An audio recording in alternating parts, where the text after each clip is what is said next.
वक्रतुण्ड महाकाय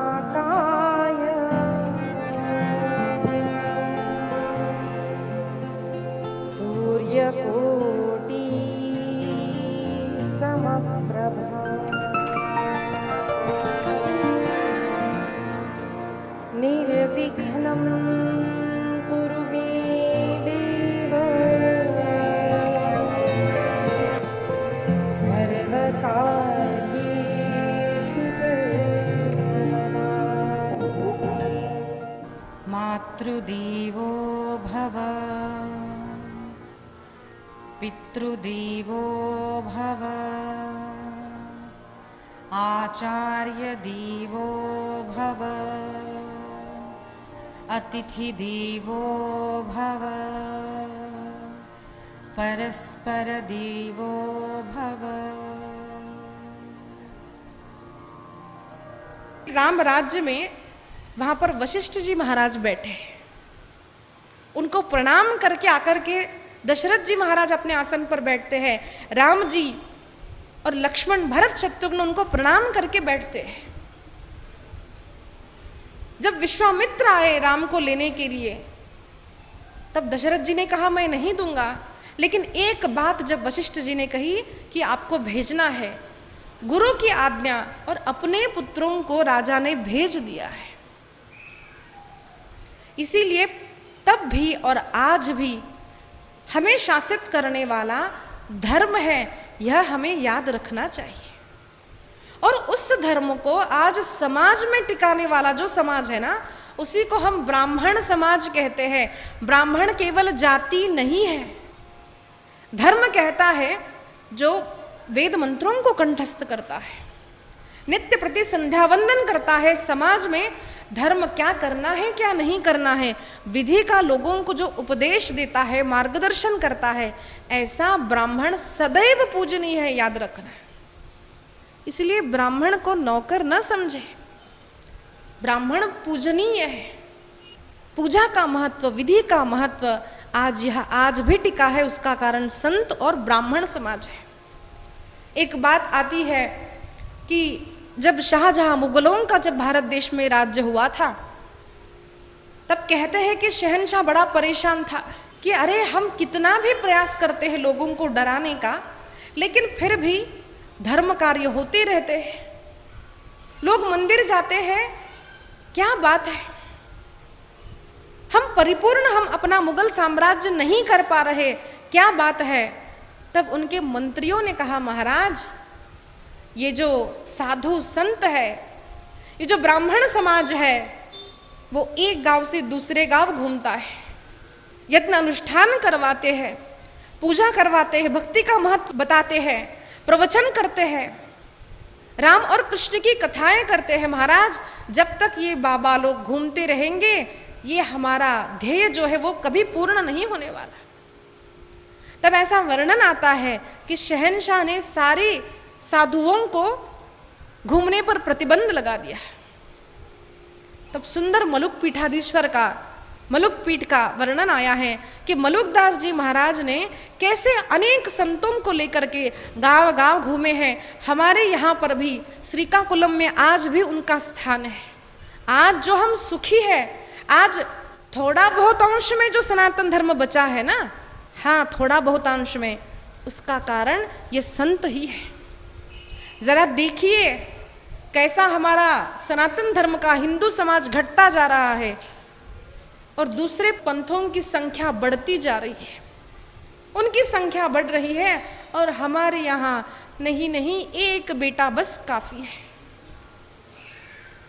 10 वर्ष पूर्व तो फिर भी था हम दो हमारे दो, अभी तो ऐसा हो गया बस हम दो और हमें एक बस है, और वो भी गया तो बस। कहाँ है हमारा आगे की पीढ़ी, देखिए कितनी कम होती जा रही है। अस्तु, लेकिन ध्यान रखने की बात यह है कि ये प्रवचनकार, साधु, संत, ब्राह्मण, ये हमारे धर्म को सदैव टिकाए रखने वाले, इसीलिए उनको सदैव ही प्रणाम करना चाहिए, उनका सदैव घर पर बुलाकर आदर होना ही चाहिए। यहाँ पर शुकाचार्य महाराज कहते हैं कि दक्ष को बड़ा अहंकार हुआ। अरे भगवान महादेव तो अपने ध्यान में बैठे थे, उन्हें ध्यान नहीं था, लेकिन इसका अहंकार, अरे ये तो मेरा जवाई है, मैं आया और उठकर खड़ा हुआ नहीं। और उस भरी सभा में भगवान महादेव के लिए अनेक अपशब्द इसने कहे, अनेक अपशब्द कहे।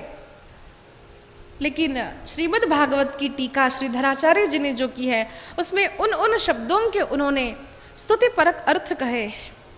दक्ष ने कहा, अरे ये तो अमंगल है। नहीं नहीं, ये तो मंगल के मूलभूत है। संपूर्ण सृष्टि में अत्यंत पवित्र है गंगा जी, और जिनके मस्तक से गंगा जी प्रकट हुई है, और इनके माथे पर कौन सा भस्म लगता है? चिता भस्मालेपा।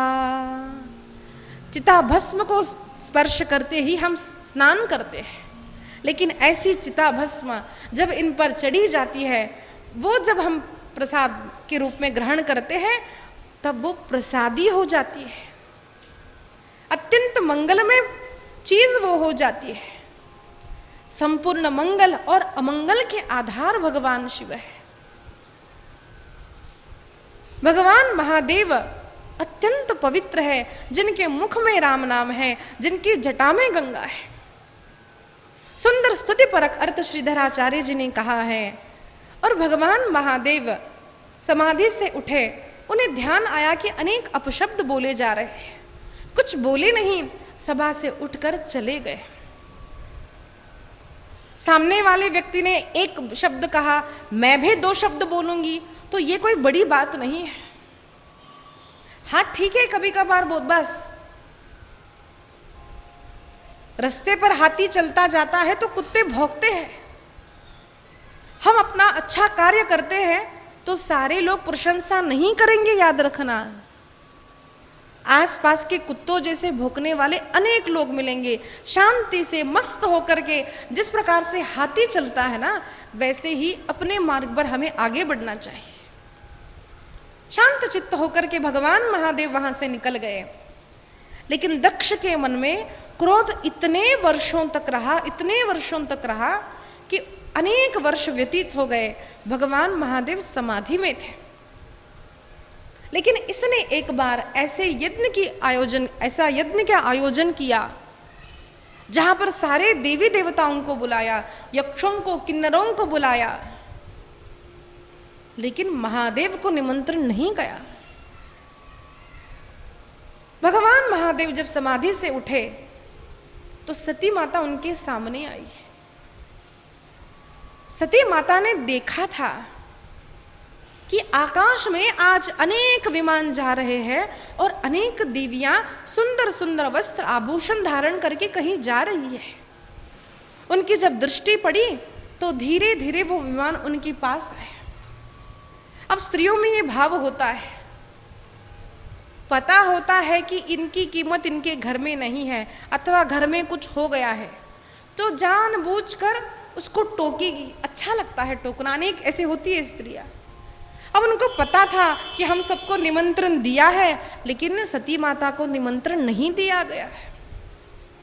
जानबूझकर आई और कहा, अरे सती आप नहीं आ रही हो? हाँ हाँ आ रही हूं। अरे आपके पिता के यहाँ इतना बड़ा यज्ञ है और आप अभी तक घर पर ही हो। वैसे तो बात कैसी होती है कि घर में कोई भी कार्यक्रम हो तो पहले बेटियों को बुलाया जाता है। भले उनको पोते हो गए हो, लेकिन बेटी का महत्व घर में होता है। पहले बेटियों को निमंत्रण, और उनको भी लगता है मुझे तो जल्दी जाना चाहिए, यही समय है, मैं भी भाभी पर बॉसिंग करूंगी, आती है पहले से। और सती माता को जब पता चला कि अरे मेरे पिता के घर यज्ञ है और मुझे नहीं बुलाया गया, लेकिन स्त्री अपना दुख छिपाती है, कहा नहीं, वर्णन नहीं किया। हाँ हाँ मैं आ रही हूं, आप चलिए आप चलिए। और जैसे जैसे विमान ऊपर ऊपर जाता गया, सती के आंखों से अश्रु नीचे नीचे गिरते गए। दुख हुआ कि ऐसी क्या बात हुई, बाबा ने भी याद नहीं किया और माँ ने भी याद नहीं किया।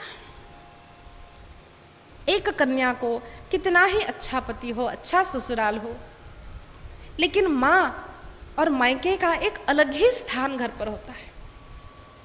मन में एक माता पिता का अलग स्थान होता है, मेरी माँ और मेरे पिता। और आज सती को बहुत दुख हुआ कि ऐसी क्या बात हो गई। और यह सारा वृत्तांत सती ने भगवान महादेव को कह सुनाया। तो भगवान महादेव कुछ नहीं बोले, भोजन परोसने लगी, फिर बोलने लगी, अजी अजी आपके ससुराल में ना, देखिए कितनी चतुराई से बोलती है। ऐसे नहीं कहा मेरे मायके में, कहा अजी आपके ससुराल में ना बड़ा यत्न हो रहा है, हम नहीं जाएंगे। अब एक ये प्रसंग होता है स्त्रियों का, कुछ भी पति से बात करनी हो तो भोजन के समय बात करती है। उनको पता है अब ये यहाँ से उठेंगे नहीं। अजी मेरे मन में ना ऐसी बात थी, दिवाली आ रही है तो साड़ी, हाँ हाँ हाँ सब्जी परोस दो। अब जब ऐसी बात करनी हो तो बढ़िया बढ़िया से खाना उनके पसंद का बनाएंगे अपनी बात मनवाने के लिए। तो सती भी उनको बड़े प्रेम से परोसने लगी। जब पूछा तो भगवान ने आज सत्य बताया इतने वर्षों के बाद कि सती ऐसा ऐसा हुआ था और आपके पिता के मन में आज भी विद्रोह है, इसी कारण उन्होंने सबको निमंत्रण भेजा और हमें निमंत्रण भेजा नहीं है। और प्रिय, जहां पर निमंत्रण न भेजा हो वहां पर नहीं जाना चाहिए। सती ने कहा, प्रभु जदपि मित्र प्रभु पितु गुरु गेहा, जाय बिन बोलई न संदेहा। प्रभु माता पिता के यहाँ, गुरु के यहाँ, मित्र के यहाँ निमंत्रण लगता है क्या? भगवान ने कहा, अरे सत्य है, लेकिन ऐसे भी स्थान में अगर हमारा मान न हो, हमारा अपमान हो ना, तो ऐसे घर में अपना माता पिता का ही हो, गुरु का ही हो, मित्र का हो, नहीं जाना चाहिए। भांति अनेक संभु समझावा, अनेक रीति से भगवान ने समझाया, लेकिन स्त्री यानी हटीली होती है, इसीलिए बोलते हैं ना स्त्री हट, बाल हट। अब रूठ के बैठ गई तो भगवान ने कहा, ठीक है जाओ, पर ऐसे नहीं, ठीक से अलंकार करके जाओ।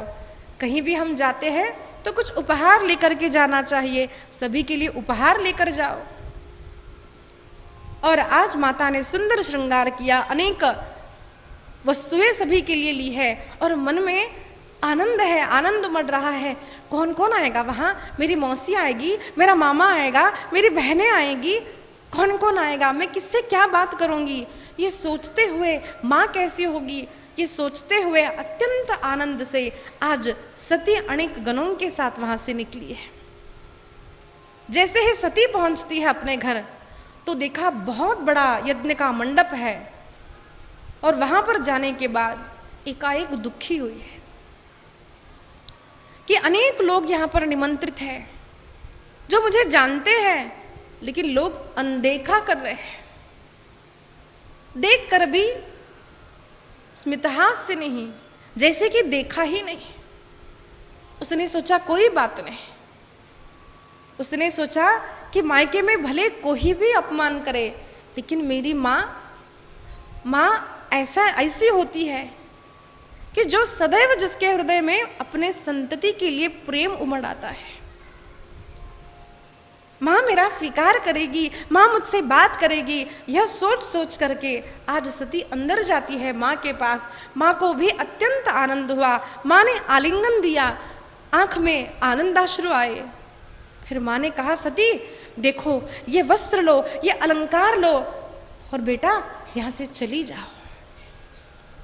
जब ये बात सुनी तो सती व्याकुल हो गई, आश्चर्यचकित हो गई।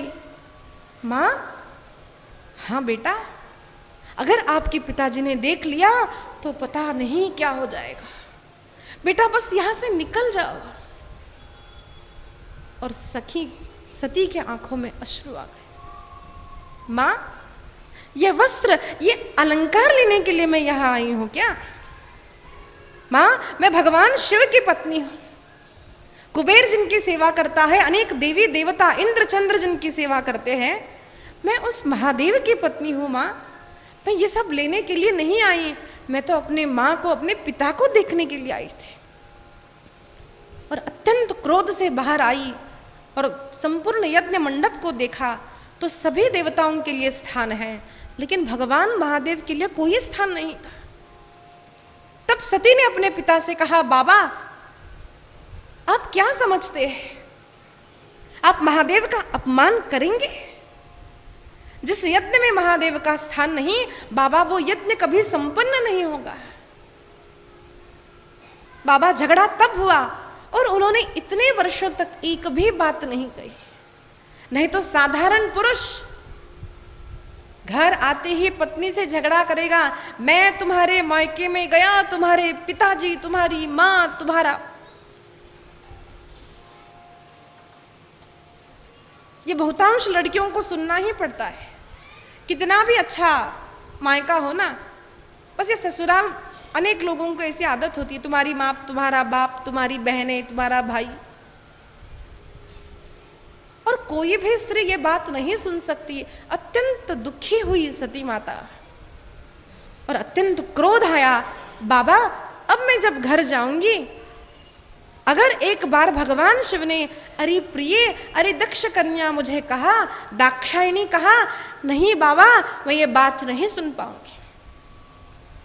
बाबा जो भगवान महादेव का वैरी है, ऐसे पिता से ये जो यह देह प्राप्त है, वो देह मुझे नहीं चाहिए बाबा। और तत्काल समाधि में बैठ गई और समाधिस्थ होकर अग्नि प्रज्वलित कर ली और आत्मदाह कर लिया। यह बात जब अनेक गणों ने भगवान से कही, तब भगवान अत्यंत व्याकुल हो गए, तांडव नृत्य करने लगे, अपनी जटाएं अपटने लगे और उस जटाओं में से वीरभद्र को प्रकट किया, अनेक गणों को प्रकट किया और सारी सेना को आज्ञा दी कि जाओ दक्ष के यज्ञ का विध्वंस करो। सारी सेना वहां पर गई, पूषा के दांत उखाड़ दिए, भृगु की दाढ़ी उखाड़ दी और जिन जिन ने भगवान महादेव का अपमान किया, उनके अनेक अवयवों को तोड़ तोड़ कर उस यज्ञ का विध्वंस कर दिया। भगवान महादेव सती के उस अंग को लेकर के गोल गोल घूमने लगे, नृत्य करने लगे और एक एक अंग सती माता का जहां जहां पर गिरा है, वहां पर अनेक शक्तिपीठों की स्थापना हो। लंकायां शांकरी देवी, कामाक्षी कांचिकापुरे, प्रद्युम्ने श्रृंखला देवी, चामुंडी क्रौंचपट्टने, अलंपुरे जोगुलांबा,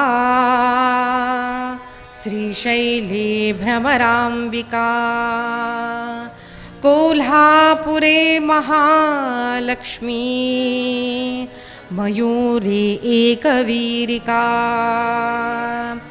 उज्जैन्यान्तु महाकाली, पीठायां पुरहूतिका, औज्ञानी गिरिजा देवी, माणिक्ये चित्रकूटिके, हरिक्षेत्रे कामरूपी, प्रयागे माधवेश्वरी, ज्वालायां वैष्णवी देवी, गयायां मांगल्यगौरिका, वाराणस्यां विशालाक्षी, काश्मीरे तु सरस्वती।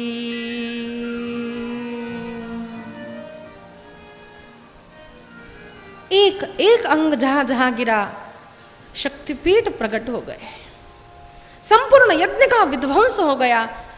अनेक देवता त्राही त्राही करने लगे, किसी का हाथ नहीं, किसी का पैर नहीं, किसी की आंखें नहीं, और सभी लोग ब्रह्मा जी के पास गए, ब्रह्मा जी से क्षमा याचना की। तब ब्रह्मा जी ने कहा, मैं कुछ नहीं कर सकता, ब्रह्मा जी हमें क्षमा कर दीजिए। ब्रह्मा जी ने कहा, तुम वहां पर गए हैं क्यों थे, क्या आप सोच नहीं सकते? तब अनेक देवता रोने लगे, गिड़गिड़ाने लगे। तब ब्रह्मा जी ने कहा कि मेरी क्षमा नहीं, भगवान महादेव से क्षमा याचना करो। और अनेक देवी देवताओं को लेकर भगवान ब्रह्मा जी भगवान के पास गए और वहां पर देखा भगवान महादेव शांत है। संसार में अनेक बार विपरीत परिस्थिति हो जाती है, फिर भी सबको भूलकर अगर हम अपने ध्येय पर अगर हम अपना ध्यान केंद्रित नहीं करेंगे तो ऐसा मनुष्य डिप्रेशन में चला जाता है। इसीलिए कहते हैं कि जीवन में कुछ ना कुछ ध्येय, कुछ गोल होना चाहिए, उसके साथ साथ सत्संग भी होना चाहिए। गिड़ाने लगे। तब ब्रह्मा जी ने कहा कि मेरी क्षमा नहीं, भगवान महादेव से क्षमा याचना करो। और अनेक देवी देवताओं को लेकर भगवान ब्रह्मा जी भगवान के पास गए और वहां पर देखा भगवान महादेव शांत है। संसार में अनेक बार विपरीत परिस्थिति हो जाती है, फिर भी सबको भूलकर अगर हम अपने ध्येय पर अगर हम अपना ध्यान केंद्रित नहीं करेंगे तो ऐसा मनुष्य डिप्रेशन में चला जाता है। इसीलिए कहते हैं कि जीवन में कुछ ना कुछ ध्येय, कुछ गोल होना चाहिए, उसके साथ साथ सत्संग भी होना चाहिए।